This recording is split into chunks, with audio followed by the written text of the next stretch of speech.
with a cup of coffee in my hand, a warm welcome. Wednesday, the 10th of November 2021. And wouldn't you just like to have your own mug related to this channel? Well, you can, and all the profits will go to an orphanage here in Cambodia. My name is James. Today is near enough exclusively about the Three Gorges Dam, and even the title is quite alarming. The big Three Gorges Dam China disaster that you are missing. Exclusive. Let's get into it. Cheers. Just one more sip there. So nice. Oh, the squeaky chair is back as well. Now, to be honest, I don't know how long this video is as when I'm making it, but let's have a look at the weather. Not the weather, it's a Wednesday, just can't get my words out today. Let's have a look at the levels. Now, in English today, nice surprise, Three Gorges Reservoir is down at 174.41 and Kutan is up at 175.26 over a 24-hour period from Tuesday to Wednesday. Let's have a look at the more detailed charts, and then we can look at the weather, which makes it all very, very strange.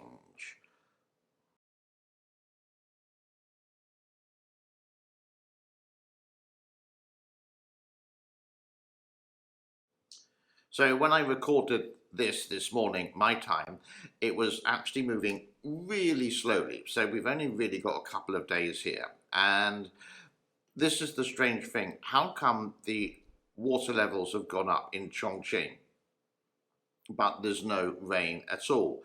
And the tributaries around Chongqing, the rivers that feed the Yangtze River, just not there. And it's over the next day or so, it really is just as dry as a bone. Now, let's get into the highlight of this show, and it does involve quite a bit of reading from me. And it's all from the Japanese Times, Independent's Voice in Asia. The world's largest dam is under pressure in the massive flooding that's wiping away billions of dollars in the value of China. This symbolizes a looming crisis for Beijing. Climate change is bringing more frequent and intense dulges that threaten the economic heartland, and infrastructure's defenses installed with disasters of previous eras in mind can't keep up. There is very little to prepare for what's coming.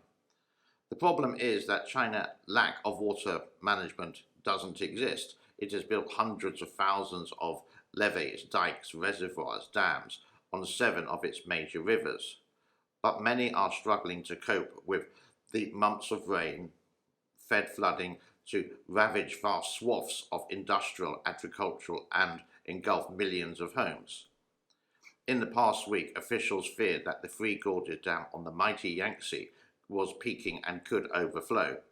Elsewhere, authorities have blown up barriers where causing damage than help.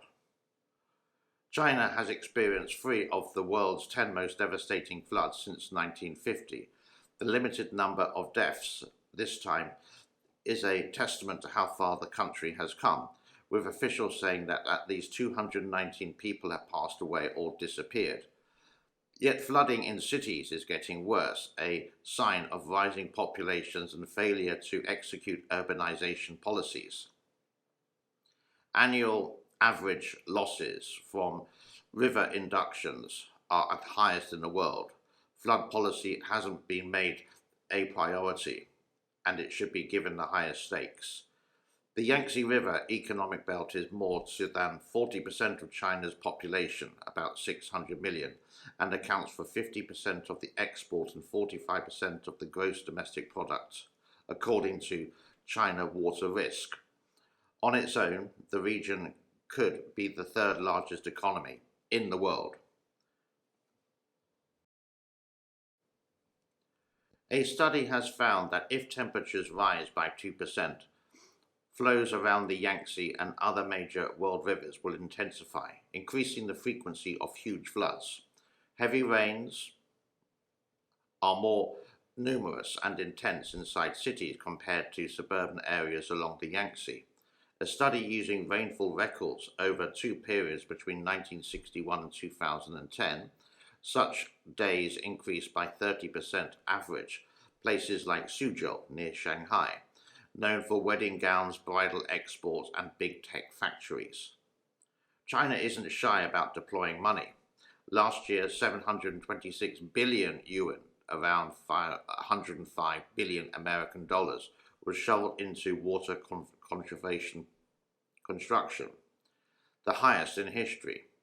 According to a flood management team, has received 1.2 billion yuan in central government funds since the beginning of the rainy season.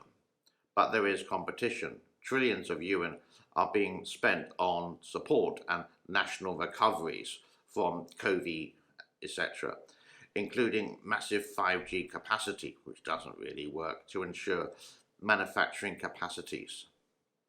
That's certainly justifiable. Roads to nowhere aren't.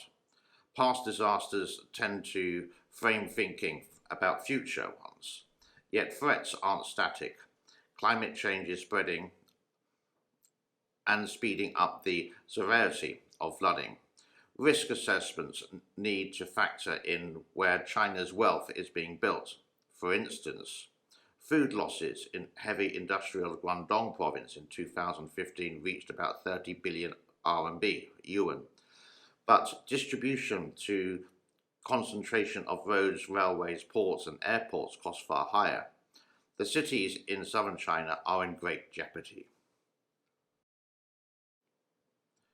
Beijing ministries have issued stream of climate change related rules and targets, and China was at one point considered a leader.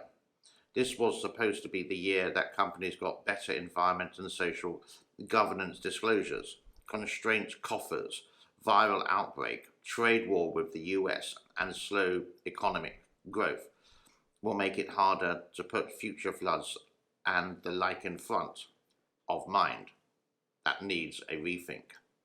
Consider the knock-on effect. In theory, banks will likely take losses because of natural disasters. Their clients pass them on to insurers. In China, insurance companies aren't well prepared. Statistics remain sparse, and risk modelling around floods events have become more difficult. In 2016, China's non-life insurers were hit with losses for more than 4 billion RMB, 4 billion yuan, related to floods and storms between June and August. This time, Finch ratings continue to surge, and rainy sessions are not over yet in China, apart from the next 3 days. They noted that on July 15, that insurers in Hubei, Guangzhou provinces have reported aggregated incurred losses for more than 500 million yuan, as a week earlier, including claims from motor, agricultural and property insurance. The last thing China burdened state-run financial institutions need is continued natural disasters. As tough as a year has been, it is time to recalibrate priorities. Building 5G base stations and rail lines won't matter if they get wiped out by floods again and again. Wow, that is quite a lot of reading there, and it truly digs deep into the floods, the Three Gorges, environment, climate change. Now, let's go into something possibly, can I say, maybe a bit more light-hearted, please.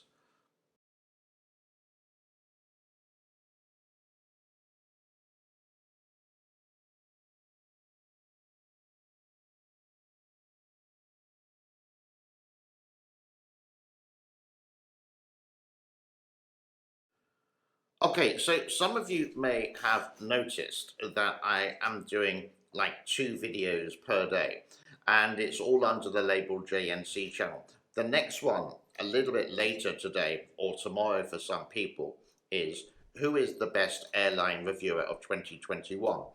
It's something on YouTube, and there's three guys called Josh Cahill, Nonstop Dan, and Noel Phillips, and they all travel basically around the world on different airlines, from Delta to Pakistan Airlines to Cathay Pacific to Sing, and they do these reviews. There is a poll out available now, and you can perhaps watch these videos. It's not a promotion, it's just actually quite interesting. And my show is tomorrow, and then in about 3 or 4 days' time, we will release the poll for you. I think at the moment, the best reviewer is Nonstop Dan at 25%. Don't quote me on that, I can't remember. That's coming up tomorrow.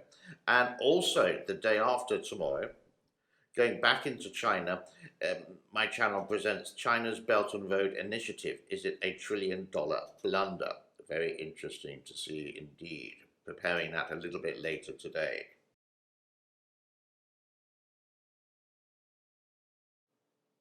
Now, this is the time usually I would do the award of today, but this is the top tip, and it's from Karen Reeves. It says like this: "Hi James, I unsubscribed and resubscribed, and it is supposed to do the trick.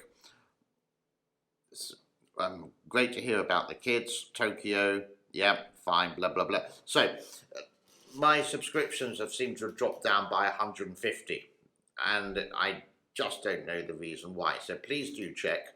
If you are subscribed, then unsubscribe like Karen, and then subscribe again. Maybe that's going to solve the problem. But Karen, this next video clip is just for you.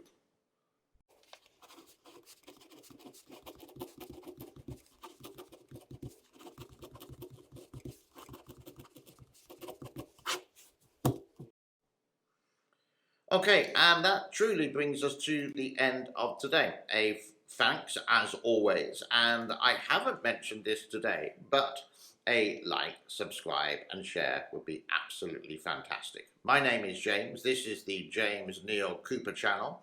It is Wednesday the 10th of 2021, and see you tomorrow. I'm out of here. Bye-bye.